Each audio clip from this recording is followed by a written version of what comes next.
We're still on site today. They're on our Central Alabama track. They got a load of plylogs there on the truck. And they're separating out. It may be hard to tell, but the pile that's closest to me is called chip and saw. And that's got a spec of a 10-inch butt minimum to a 6-inch top. And that's what he's piling right there. This pile closest to me. That's chip and saw. The far pile is pulpwood. Specs are to a 3-inch top, no minimum butt size.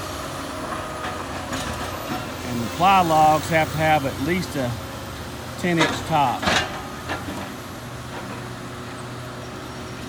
And in our case, we're getting paid $27 a ton for the plylogs and $17.50 a ton for the chip and saw and $7 a ton for the pine pulpwood and $15 a ton, I believe it is, for the hardwood pulpwood, which we don't have a lot of hardwood pulpwood on this track.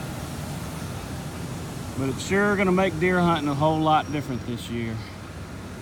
They're going to be taking all this pine out. We're going to be replanting next year with higher genetics, better genetics on our loblolly pine, some longleaf.